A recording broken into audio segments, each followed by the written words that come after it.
Bradicadabra. I am your host, Brad. This is my lair. You are my welcome guest. Please shake my hand.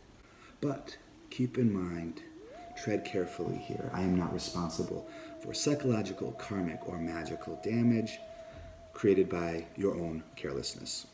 Today we will speak about grimoires, magical books of power, books of shadows. Through our careers as black magicians, we encounter many instructional tomes, books with helpful hints or thought-provoking insights. I'm not going to discuss those books here. Today I'm going to share with you a book of magical power that has followed me since before I could evoke an aerial power. I am speaking about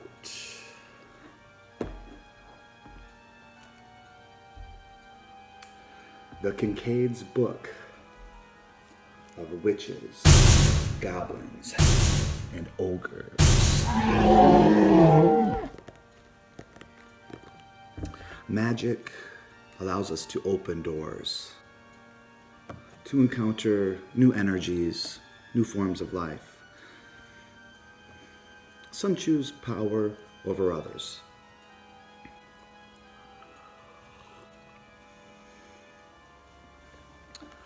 What I want to stress in this video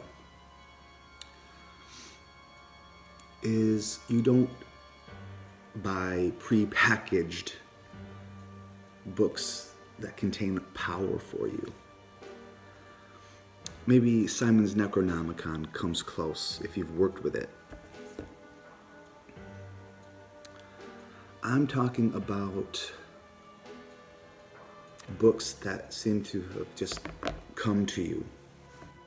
Books you were almost destined to have, that leave some kind of imprint, no pun intended, not just on these pages, but in your consciousness, in your soul. One of those books that I've encountered for me is Witches, Goblins, Ogres, and Fantasy. It's a children's book of old, little-known fairy tales. But what captured me was not just the tales, which are fantastic, but the illustrations, which do have an occult power.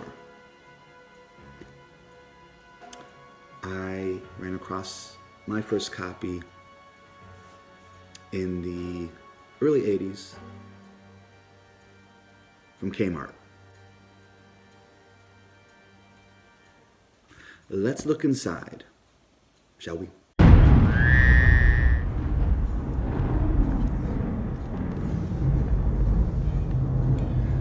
This is the opening of the book. Right away, I am being pulled into a magical zone. What lessons are here for the budding black magician? As in tarot, the figure is the meaning.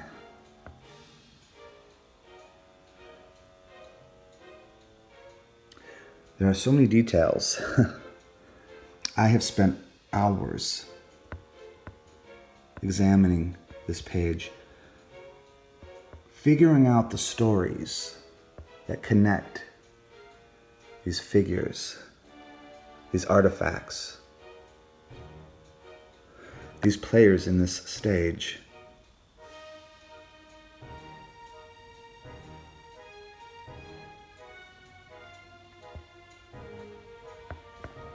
And it's nothing.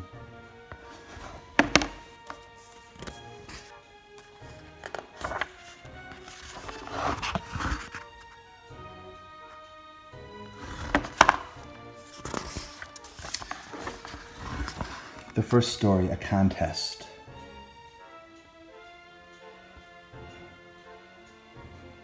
A troll is terrifying the older brothers. The younger brother is tricky, though. He's smart. He packs his cheese, and he heads out. He won't be frightened as his older brothers. The troll captures him, of course, and the boy tricks him. He picks up the cheese, says it's a stone, and crumbles it in front of the troll. The troll is intimidated from the cheese trick. The boy tricks the troll further. They have an eating contest. "Oh, I can eat more than you." "How are you able to do that?" the troll wonders. It's very easy. And what he did, he was just putting the oatmeal into the lunch sack and filling that. "Oh, I just cut open my belly." So he takes a knife and cuts open the sack full of the oatmeal, and it all spills out. And the troll takes his knife. "That's a great idea. I can just keep eating." And he slashes open his own belly. But it's not oatmeal that spills out. Transport to Japan. An elf-like creature is observing a village where the rich nobleman is mistreating all his servants. So the imp visits him, taunts him, warns him, terrifies his nightmares, until finally the nobleman relents and the village is restored, not just to order, but a benevolent order where those who have power give back, or there will be karmic ramifications.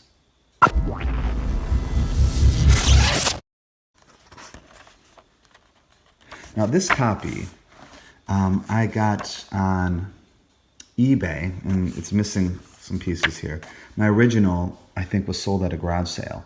My school had one, my middle school, and I went back, but the Christians had targeted it.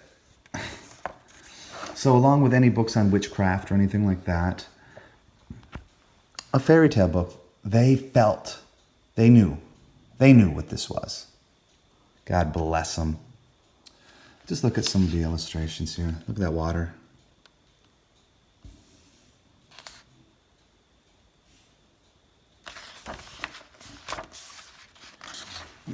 The boy finds the little demon in the jar, frees it, reconquers it with intelligence over magical power, and is given a gift. This is one of my favorites and one of my son's favorites. Yallery Brown. He hears a crying baby under a stone. It's no baby.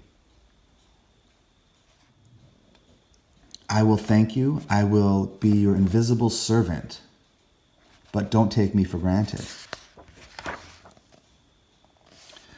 He no longer had to do any of the work.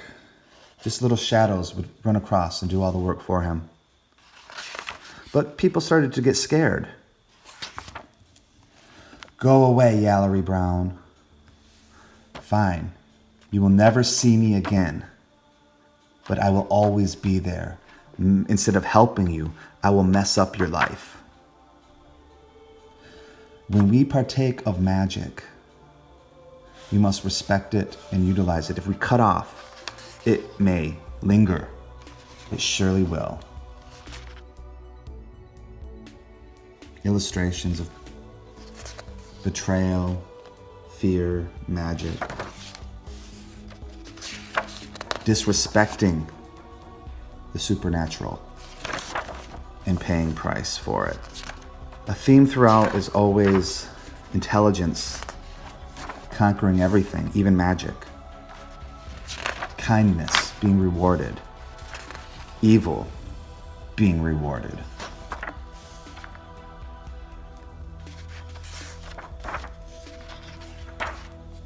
And we return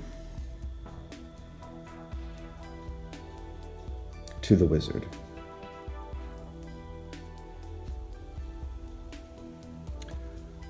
what is your book of power? Leave a comment. I will definitely check it out. This I'm just sharing freely. It may have no magic for you.